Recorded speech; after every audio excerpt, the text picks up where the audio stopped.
22 avril, 1 Chronique, chapitre 10, chapitre 11. Les Philistins livrèrent bataille à Israël, et les hommes d'Israël prirent la fuite devant les Philistins et tombèrent morts sur la montagne de Gilboa. Les Philistins poursuivirent Saül et ses fils et tuèrent Jonathan, Abinadab et Malchishua, fils de Saül. L'effort du combat porta sur Saül. Les archers l'atteignirent et le blessèrent.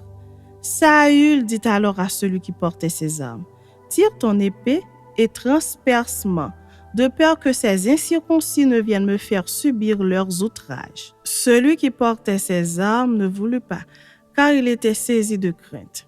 Et Saül prit son épée et se jeta dessus. Celui qui portait les armes de Saül, le voyant mort, se jeta aussi sur son épée et mourut. Ainsi périrent Saül et ses 3 fils, et toute sa maison périt en même temps. Tous ceux d'Israël qui étaient dans la vallée, ayant vu qu'on avait fui et que Saül et ses fils étaient morts, abandonnèrent leur ville pour prendre aussi la fuite. Et les Philistins allèrent s'y établir. Le lendemain, les Philistins vinrent pour dépouiller les morts, et ils trouvèrent Saül et ses fils tombés sur la montagne de Gilboa. Ils le dépouillèrent et emportèrent sa tête et ses armes. Puis ils firent annoncer ces bonnes nouvelles par tout le pays des Philistins à leurs idoles et au peuple. Ils mirent les armes de Saül dans la maison de leur Dieu, et ils attachèrent son crâne dans le temple de Dagon. Tout Jabès en Galaad ayant appris tout ce que les Philistins avaient fait à Saül, tous les hommes vaillants se levèrent, prirent le corps de Saül et ceux de ses fils et les transportèrent à Jabès. Ils enterrèrent leurs os sous le térébinthe à Jabès et ils jeûnèrent 7 jours. Saül mourut parce qu'il se rendit coupable d'infidélité envers l'Éternel, dont il n'observa point la parole, et parce qu'il interrogea et consulta ceux qui évoquent les morts. Il ne consulta point l'Éternel. Alors l'Éternel le fit mourir et transféra la royauté à David, fils d'Isaïe. Chapitre 11. Tout Israël s'assembla auprès de David à Hébron en disant, « Voici, nous sommes tes os et ta chair. » Autrefois déjà, même lorsque Saül était roi, c'était toi qui conduisais et qui ramenais Israël. L'Éternel ton Dieu t'a dit, « Tu paîtras mon peuple d'Israël et tu seras le chef de mon peuple d'Israël. » Ainsi tous les anciens d'Israël vinrent auprès du roi à Hébron, et David fit alliance avec eux à Hébron devant l'Éternel. Ils joignirent David pour roi sur Israël, selon la parole de l'Éternel prononcée par Samuel. David marcha avec tout Israël sur Jérusalem, qui est Jébus. Là étaient les Jébusiens, habitants du pays. Les habitants de Jébus dirent à David, « Tu n'entreras point ici. » Mais David s'empara de la forteresse de Sion, c'est la cité de David. David avait dit, « Quiconque battra le premier les Jébusiens sera chef et prince. » Joab, fils de Séruja, monta le premier et il devint chef. David s'établit dans la forteresse, c'est pourquoi on l'appela cité de David. Il fit tout autour de la ville des constructions depuis Milo et aux environs, et Joab répara le reste de la ville. David devenait de plus en plus grand et l'Éternel des armées était avec lui. Voici les chefs des vaillants hommes qui étaient au service de David et qui l'aidèrent avec tout Israël à assurer sa domination afin de l'établir roi selon la parole de l'Éternel au sujet d'Israël. Voici d'après leur nombre les vaillants hommes qui étaient au service de David. Jashobéam, fils de Akmoni, l'un des principaux officiers. Il brandit sa lance sur 300 hommes qu'il fit périr en une seule fois. Après lui, Éléazar, fils de Dodo, l'Achochite, l'un des 3 guerriers. Il était avec David à Padamim, où les Philistins s'étaient rassemblés pour combattre. Il y avait là une pièce de terre remplie d'orge, et le peuple fuyait devant les Philistins. Ils se placèrent au milieu du champ, le protégèrent et battirent les Philistins. Et l'Éternel opéra une grande délivrance. 3 des 30 chefs descendirent auprès de David sur le rocher dans la caverne d'Adullam lorsque le camp des Philistins était dressé dans la vallée des Réphaïm.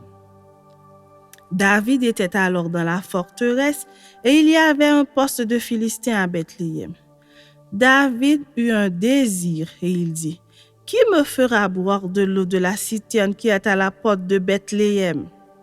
Alors les 3 hommes passèrent au travers du camp des Philistins et puisèrent de l'eau de la citerne qui est à la porte de Bethléem. Ils l'apportèrent et la présentèrent à David. Mais David ne voulut pas la boire et il la répandit devant l'Éternel. Il dit, « Que mon Dieu me garde de faire cela. Boirai-je le sang de ces hommes qui sont allés au péril de leur vie? Car c'est au péril de leur vie qu'ils l'ont apportée. » Et il ne voulut pas la boire. Voilà ce que firent ces 3 vaillants hommes. Abishai, frère de Joab, était le chef des 3.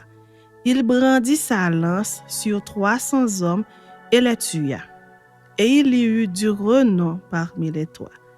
Il était le plus considéré des 3 de la seconde série et il fut leur chef. Mais il n'égala pas les 3 premiers. Benaja, fils de Jérojada, fils d'un homme de Kabstéel, rempli de valeur et célèbre par ses exploits. Il frappa les 2 lions de Moab, il descendit au milieu d'une citerne où il frappa un lion un jour de neige. Il frappa un Égyptien d'une stature de 5 coudées et ayant à la main une lance comme une enzouple de tisserand. Il descendit contre lui avec un bâton, arracha la lance de la main de l'Égyptien et s'en servit pour le tuer. Voilà ce que fit Benaja, fils de Jérojada. Et il y eut du renom parmi les 3 vaillants hommes. Il était le plus considéré des 30, mais il n'égala pas les 3 premiers. David l'admit dans son conseil secret. Homme vaillant de l'armée, Azaël, frère de Joab, Elchanan, fils de Dodo de Bethléem, Shamoth d'Aror, Életh de Palon, Ira, fils d'Ikesh de Tekoa, Abiezer d'Anatot, Sibekaï le Hushatite, Iraï d'Ashoak, Maharaï de Netopha, Éled, fils de Baana de Netopha, Itaï, fils de Ribaï de Gibéa des fils de Benjamin, Benaja de Piraton, Uraï de Nakaligash, Abiel d'Araba, Azmavet de Bacharum, Eliakba de Chalbon, Bene Hachem de Gizon, Jonathan, fils de Shagé d'Arar, Achiam, fils de Sakar d'Arar, Eliphal, fils d'Ur, Épher